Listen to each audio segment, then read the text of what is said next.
discuss about the next speaker. The next speaker is a person that I met a little more of 6 years ago. It was exactly that moment when I was pretty much crashing down from running this multi-million-dollar company and over more than 200 people, yet not understanding how to get control of the health of my life. You see, I wanted to reach, and I want to reach 100 years old, but I didn't know how. Luckily, I met many great people like the people that you have seen today, and one of the first person that I met was the next speaker. He is my Sifu master. He's a transformational business life coach, and his name is Paul Resnick. Stage.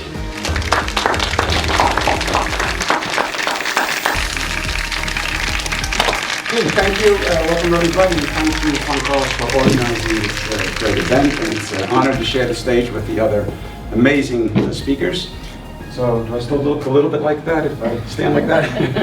Okay, so shock can either paralyze us or propel us forward. And today we're going to embark on a transformative journey together, where I'm going to share some empowering tools that I used on my own journey to find my way out of shock, out of a storm, but out of any challenge. It doesn't necessarily have to be a big storm. It could just be any challenge that you're confronted with, and to return back home again to your natural state, which I'm convinced your natural state is one of balance, harmony, inner peace, and even joy. So I have to get used to moving this. That's actually not even my first slide, so that's like your introduction. So embrace the impact. So everybody seated, please put your seats in an upright position.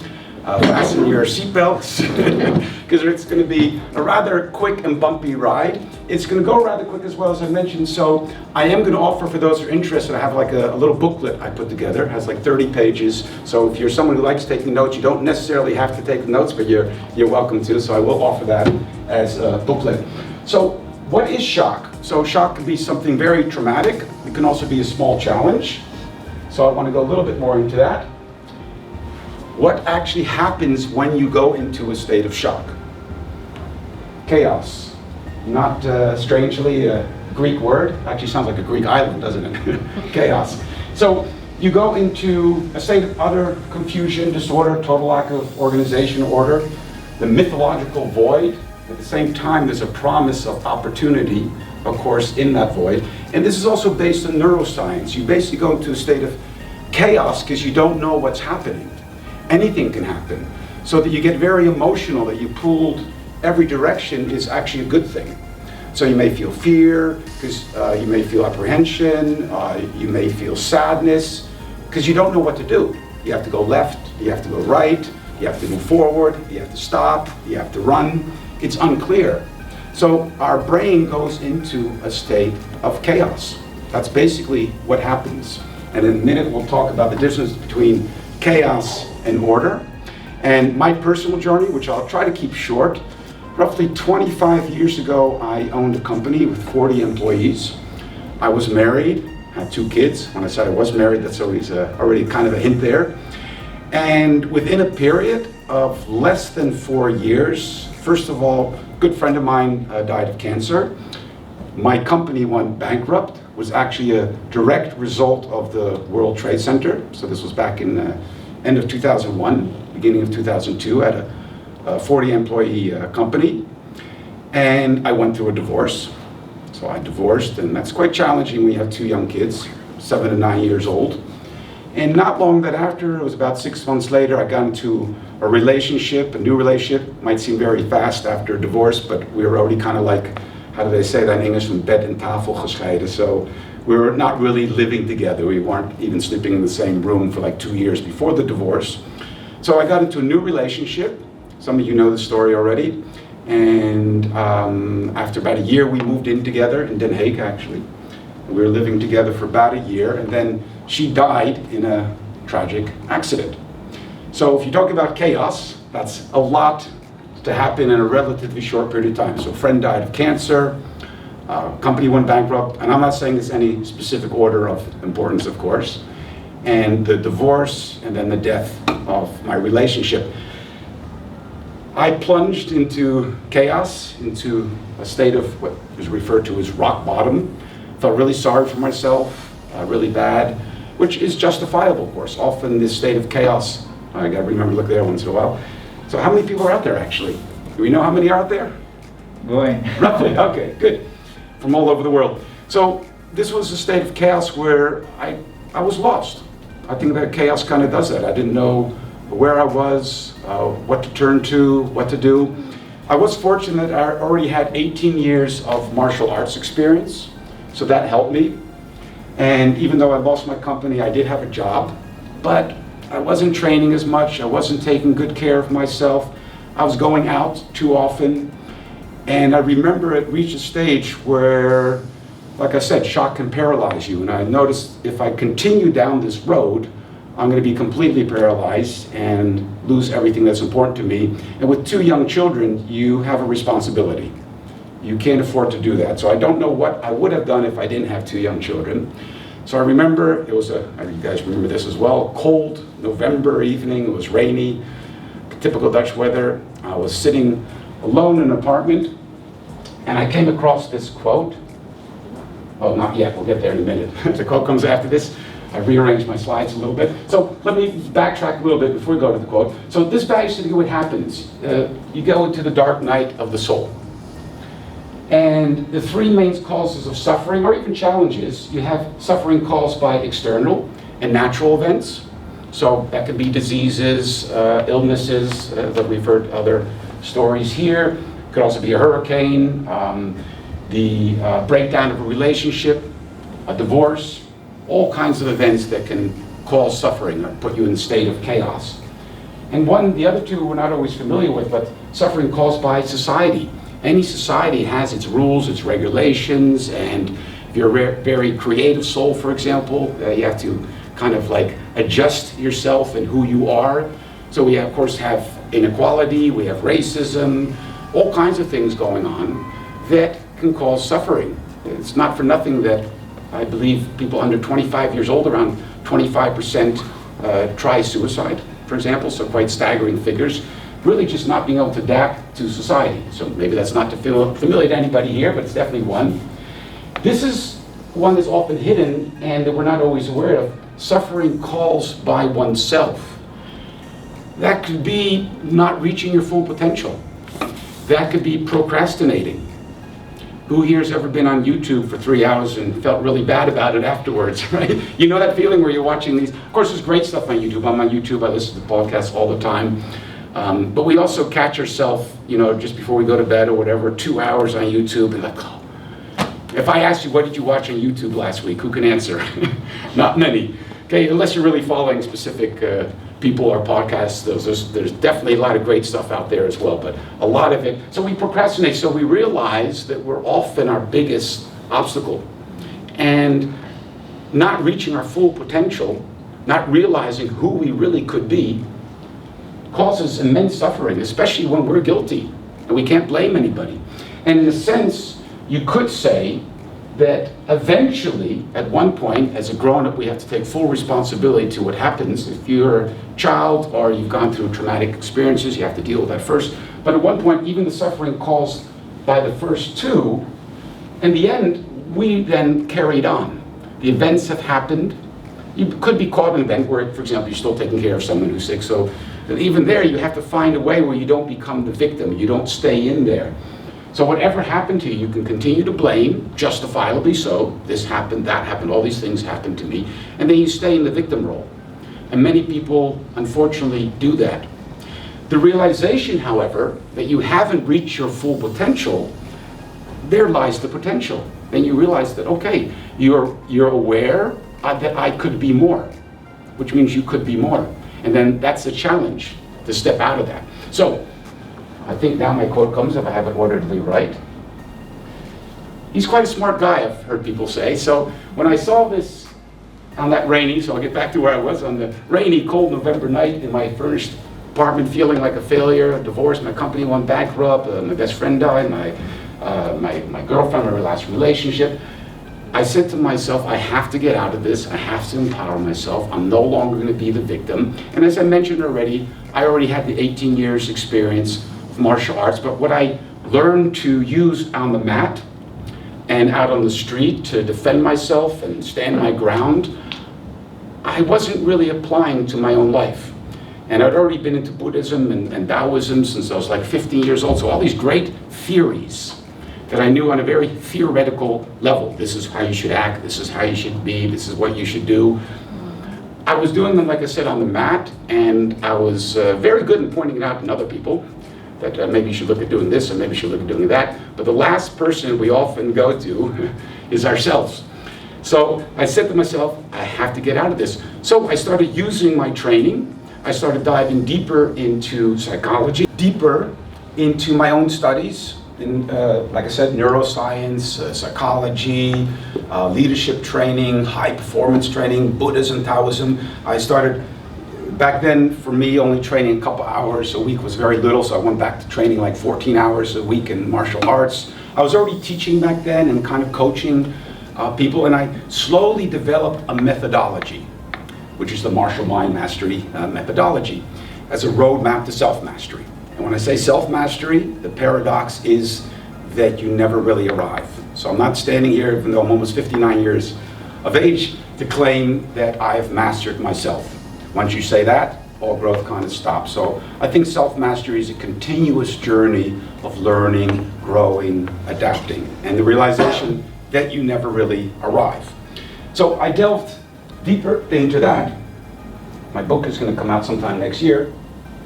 And according to the Buddhism practice, but this is also deeply embedded in neuroscience, they talk about taking the middle way between the banks of chaos and order. It's basically how our brain works as well. So on the one end, there's order. You have people that are overly orderly, and you have people that are more open, and they're a little bit more to the chaotic side. So people are very orderly often become bookkeepers or bankers or accountants and things like that, and the more creative people tend to be more on the chaotic side. And the idea is that you kind of go down the middle road, but you don't want to be too orderly. You also don't want to be too chaotic. Who here is in a relationship, just out of curiosity? Okay, we're all in a relationship with yourself anyway, right? So then you know you don't want your relationship to be so orderly that it's so predictable. If you're in a conversation with a friend, you don't want to know everything that they're saying, like you already know that, because then what's the use of the conversation, right? Because you kind of both know the same. But if it's too chaotic, then you don't know what they're talking about either, so it has to make some sense. So you want to, in a relationship or in a friendship, anything, you want to kind of have a balance where you're kind of understanding what they're talking about, so there's some order there, but it's chaotic enough that you're challenged. You're also kind of pulled out of, okay, I didn't think about it that way. So in Buddhism, they talk about taking the middle path, a river that flows in between, you guys can read it, two banks, and then finding your balance in that. So what happens when you're faced with something chaotic, with a trauma, with a big challenge, you tend, and it's a natural reaction, it's a healthy reaction, you tend to go into the chaotic side. And then the idea is you have to find order in that chaos again. You have to find some order. And once you've established that order, then you can kind of, again, go down and take the middle path.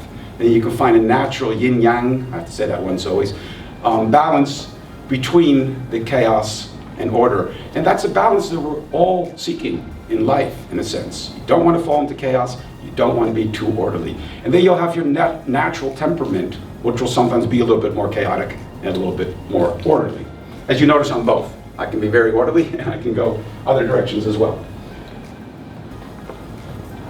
So, this might be a familiar journey. This is basically what, in my view, everybody's been sharing here today, and that everybody is on. The hero journey. It's not for nothing that we recognize this journey, because it's a journey that kind of a path of initiation, you could say. A challenge happens. You embrace the call. There's an initial resistance to it, right? And then you cross the threshold. You go over it. And then you have a path of trials. Right, so you're challenged in all areas. And then there's like this revelation and transformation, and then there's the return, and there's a new beginning. And you could say this is a continuous journey that you're always undertaking, so it's very familiar to us. few more popular examples, but I can give hundreds, whether it's from spiritual texts or from the Bible, or for any movie or any narrative, any book you've read, really has the hero journey in it. So the Buddha, for example, living in the seclusion, the safe seclusion of his palace, where he was only shown well-being and health and wealth. That's what his father wanted to see. He wanted to grow very secure and secluded. And then he ventured out and he saw disease, he saw old age, he saw death, and that was like, boom, awakening to him. So he went on his journey, for those who know the Buddha. A little more popular, the Hobbit, of course, the same thing. The Hobbit lives in the safe, secluded shrine. And he's kind of timid, right? He's kind of like, nah, he doesn't really want to go out. He has to kind of be challenged. And at one point, he has to face the dragon. And the dragon is everything in your life that you're afraid of, you could say. That's why it's like all the predators put together. And the dragon, of course, holds the gold, right, at the same time. So there's a reason why we recognize these stories. We can associate ourselves with these stories, because they're in us since the beginning of time. Since we sat around campfires and told stories, they were hero journeys, really, all of them. Name one journey that isn't, if you think about it. Harry Potter, of course, who also they're always kind of the reluctant hero, you could say. And Harry Potter is faced with, Carl Jung also talks about this, the shadow side, the dark side. It's very important to recognize this, otherwise we become weak, and I don't mean that in a negative sense, and also naive. If we don't recognize that we have a dark side in us, you have to be able to tame that, of course. So definitely, where is she there? Yes, love, very important. So love is very important, but and I do believe that love is everything. But at the same time, we do have to recognize that there is a dark side in us, and that recognition, otherwise people take advantage of you. If you're aware of the dark side, you're also able to recognize it in other people. So something you have to be aware of, you have to be able to use. When you say no to someone, you're really saying no, and you have to be able to stand your ground. It doesn't mean in a physical way, but you have to be very strong. Research has shown that actually very agreeable people, you think agreeable is great, they agree and everything's fine, it's okay, are the ones that suffer the most depressions and get the most anxiety attacks, actually, because they constantly allow people to invade their space, to walk over them, to get their way, and they don't stand their ground because they haven't recognized the darkness, the shadow in themselves, and therefore can't really see it in other people. So therefore become very vulnerable. And that's what I like about martial arts. A real martial artist doesn't want to use it, never wants to fight. There's a big taboo actually around that. Definitely not the style that I do, Kung Fu. It's about setting boundaries though, and it's about recognizing the potential that you could cause harm. Everyone within them, no matter how loving you feel you are, do have the potential to cause harm, but then it's not using that and only using it for good or for standing your ground. So to me, that's what martial arts brought. And it's nice to know that we're not alone, right? So everyone at one point in their life will be faced with this hero journey. To me, like I said, I'm already a little bit older, so I had a pretty carefree life. I mean, divorced parents and all that, but until I was, let me see when this happened, I was already 38 years old. So if people here under 38, who's here under 38? Right, so maybe you guys are like, I don't know, this is not resonating, I'm fine. But believe me, I don't think anyone will go through life, definitely not when you reach into your 40s, 50s, and it could even be as a teenager, as a child, of course, it can happen any age. But you will be confronted with this hero's journey. You will be challenged. It's part of life. And this suffering, at the same time, is also very important because it's recognizing, Buddhism, they talk about life is suffering, and people who don't research it further thinks it kind of stops there, but it doesn't. Buddhism says life is suffering, but we also have a way out. And the way out turns to be finding meaning in your life. And that meaning can be anything. It's not for me to say what that meaning is. That's, of course, very individual. Often it's related to a form of responsibility. We often think that life is about happiness. Yes, embrace happiness when it comes and do things that make you happy. But happiness is also a little bit superficial. It can be short-term. It can be, okay, and I'll do short-term happiness, let me put it that way, for long-term agony. They did a research, for example, that parents, who here is a parents again? Couple, two, no? Okay, just the two of us. For that parents aren't as happy. So therefore maybe you shouldn't become a parent. And then you look a little bit more into it. Of course, if you have children, you're about to become a father, so that's why you're raising it. If you have children, you got responsibilities. You got bills to pay. They're going to keep you up at night. There's all these things that don't make you happy, but you have a deeper meaning. You have children, so the deeper meaning in life is actually having a purpose, or could be to take care of others. So eventually you'll find it's giving back. So the hero's journey, very familiar. And my methodology, which consists of 3 key components, which we're going to go over in a short period of time. I could spend an hour probably on each component. Do we have that time, Juan Carlos? Hour? No, not really. It's thanks to me that we made these talks 20 minutes, because the first talk he did with me, I think it lasted like 2.5 hours, and I just wouldn't stop. So I'm going to try to keep it condensed right now. Give me a 10-minute warning, okay? So the methodology that I use, as I said, it kind of pulls from various disciplines. So from Tai Chi, internal martial arts, neuroscience, Buddhism, psychology. So what I like about the elements, when I explain martial arts to people, I say you have soft internal martial arts and hard external martial arts. So hard external martial arts are like Muay Thai and kickboxing. They're more based on earth and fire. That's why how much you weigh and how much muscle you have is very important. And soft internal styles are a little bit more reliant on water and wind. So these elements have a physical side to them, mental side to them, and an emotional side to them. And also a self-defense side, but that's the physical side. So in Kung Fu and in Tai Chi, for example, the wind element is the turning of the hips, which anyone who does martial art will recognize the turning of the hips. So all martial arts have all the elements. So there's more turning the hips, the waist, and the shoulders, and also the major joints. So you'll see Tai Chi, you'll see a lot of these kind of motions, right? We say when one part of the body moves, the whole body moves. So that's more the water and the wind. The water element is the calmness, the relaxation.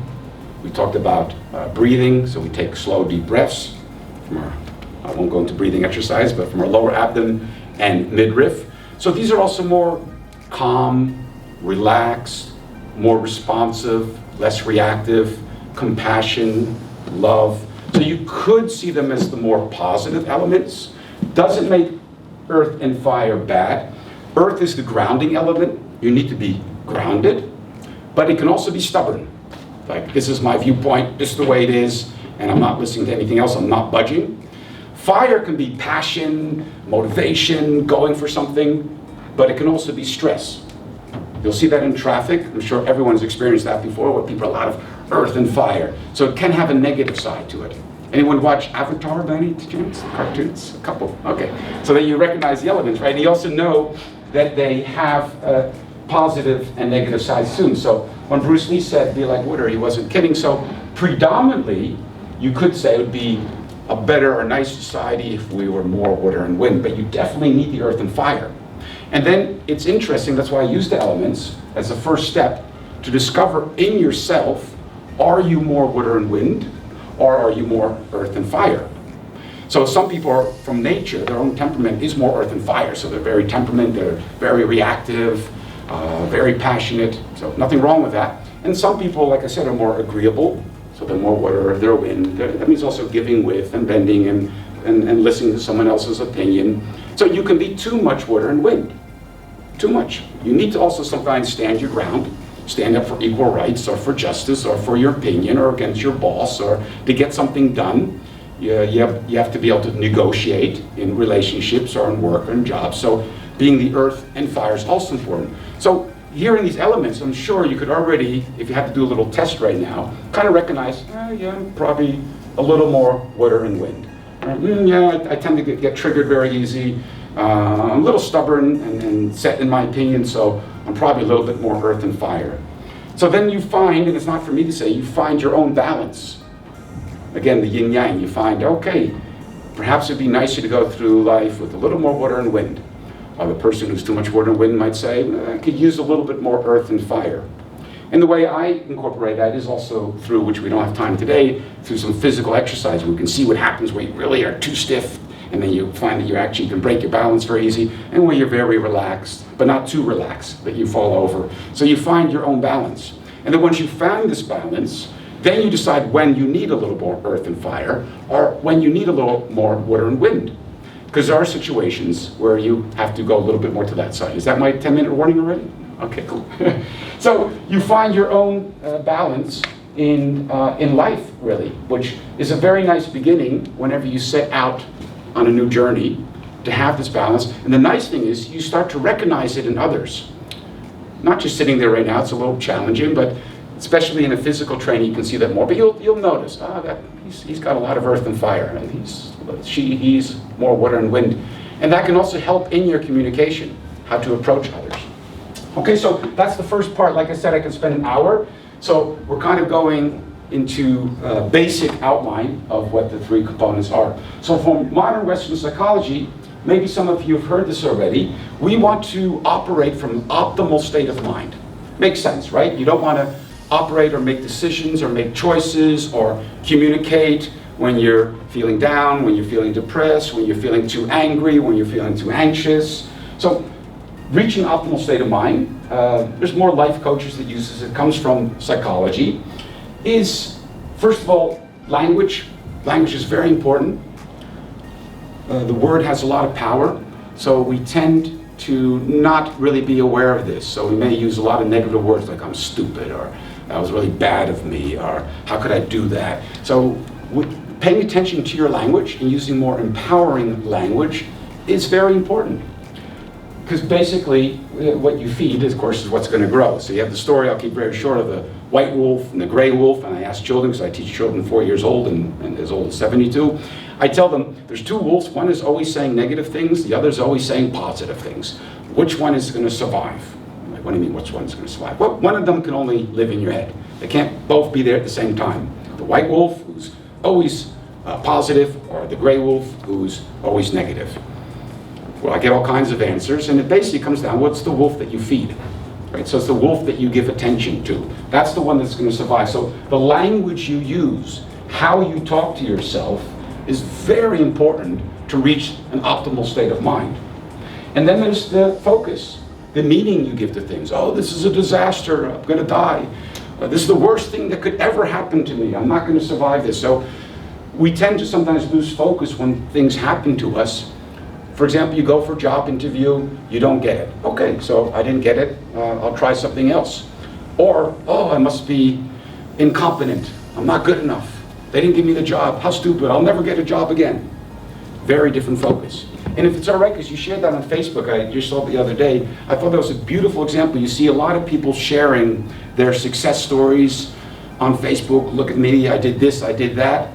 And what I found beautiful, and actually in my view, the biggest success story that I actually saw online was Miriam sharing that, it's okay if I share this because it's on Facebook, that she applied for a TED Talk and didn't get the position. But that didn't make you sit back and say, oh, I'm not good. In fact, you said, okay, I'll recalibrate, I'll bring my force back together, I'll see how I can improve this and change that. To me, that's a story of success. It's not about that we fall down, right, or we get knocked over, but what do we do with the challenges that happen in our lives? So to me, that's the biggest success story that I saw on the Facebook, instead of people just saying, I achieved this, I achieved that, is that we get a setback, a seemingly setback, but we don't let it take us down. We don't let it tear us apart. So what is the focus? So when we start paying attention to our language, we pay attention to our focus. It's of course very mental, but obviously, as you mentioned as well, our thoughts create our emotions, right? So the language you use and the focus we have is going to have a big influence on our state of mind, which will have a big influence, it was already explained here very nicely, on our emotions. And our emotions create our actions, our behavior, right? So that's very important. And then, not often paid attention, the physiology is actually how you move your body. If you think of someone who's down and depressed, they're not walking like this through the room, right? They're probably a little bit more like that. If someone walks into the room like this, you probably won't think, oh, you're in a good mood. So you can see on someone's physiology how they feel. And that might sound kind of like American fake it till you make it kind of things. Not really true. You could say, why are you standing up like this? It's also based on your old programs that are running through your head, or maybe things from your youth. So instead of walking like that, you stand up straight, you focus on your lower abdomen breathing, so you take deep breaths, and you literally stand up straight. And research has been done that when you walk straight, your breathing, of course, is better. And when you walk into a room like that, you're going to feel different. Almost there, last part. Start and stop at once? Great, thanks. Okay, so this comes from Neuroscience and Meditation, which I found fascinating. I discovered it about 10 years ago, so my methodology has been something that's been growing. I started developing it a little over 20 years ago, after I went through the dark night of soul, and I developed my methodology, pulled me out of that, transformed my life. And yeah, I have a great relationship with my children. I'm doing work that I love. 8 years ago, I met my soulmate, so I'm in a great relationship, so it's all looking quite good. And this came into a little bit later. It's very interesting. What I'm going to explain here in the next couple of minutes, we won't have a Q&A, so I got my 30 minutes right, was actually discovered by a clinical psychiatrist, not emotion, so I don't have to get dragged down by it, pulled away from it, which we often do. We identify ourselves as something out on the ring. Not enough time really go into this. Is basically your interconnection with other people as well. So having this actually gives you like a safe place, you could say, that you can always come back to, where it's always calm, it's always relaxed, it's always peaceful. And you can call that your soul, you can call that love, you can call that compassion even. So that's your consciousness, and everything else is happening on the outside. But you always have that place of calmness that you can come back to.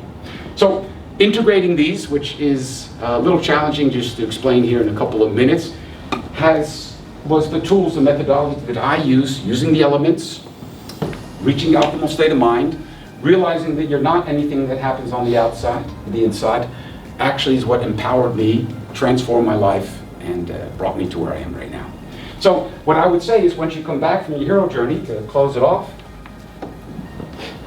okay, so these are the 3 steps. We don't have to go over that.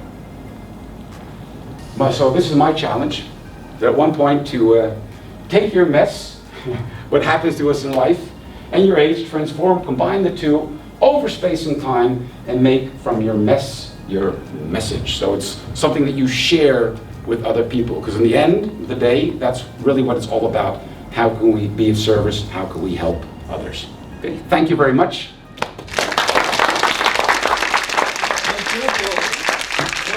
I can ask you 1 minute. I'm going to invite one of our dear speakers to join me on the stage now, because we have a challenge for you. For me, personally? Yes. Okay. We are... Do I have to be in my Kung Fu position? Yes. Yes. Okay. You know, we have been speaking about the importance of our energy from inside, and being one of your students for Yes. many years, I have seen the power of internal energy. I'm not going to hit her. So, so what You're not going to hit me? Okay, great. what we'd like That's what I was to trying to say. ask you is that if we could make a small presentation about the power of internal energy, and if we could allow us to push you while you stand your ground, Right. just Two so we of can you see. together. Yes. Right. Well, at least one, and we can just. I invited also my friend, because we wanted to see the difference, so that people actually see that it's not me, it's Paul. Right. Well, we can do this as a build-up, and then I'm actually going to invite someone else on the stage as well, because we might see this as an inside game here or something like that. Yeah. So when we push each other, we don't extend our arms. Why? Because if you extend your arm when you're pushing, then I could very easily pull you out of balance. Right. So when I'm looking for someone's balance, I'm going to find where their balance is. Okay. Right. So it's with very little I power. feel. Right. So if you build it up, I want to show you the difference between coming from brute physical power. Yeah. You can push me from behind there, and then relaxing. And tell me if you feel the difference. So don't immediately push me hard, because I'm going to do it wrong in the beginning. I'm going to use physical power. So I'm going to tense. You start pushing. But yeah, build it up slower, a little slower, because I'm first doing it wrong. Okay, so you push, now push harder, and then don't extend the arm, because then I'm going to have to pull you out of balance.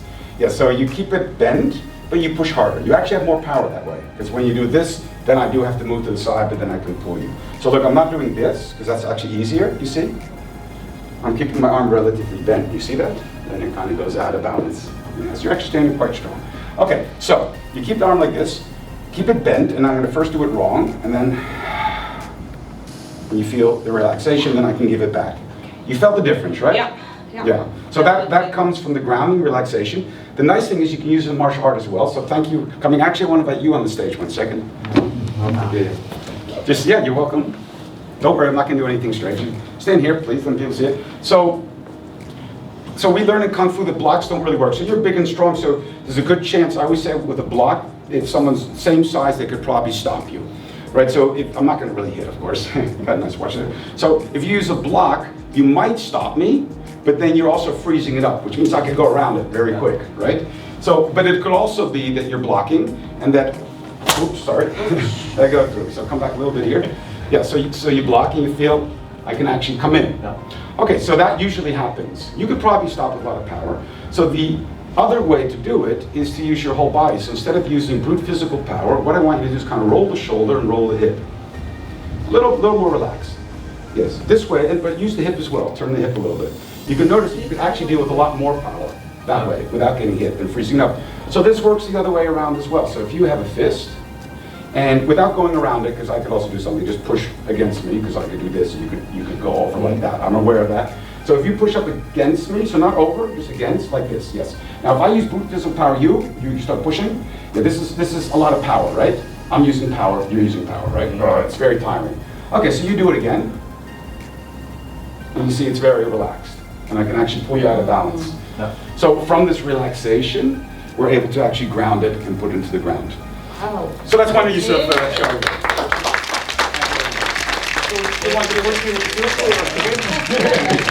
Thank you.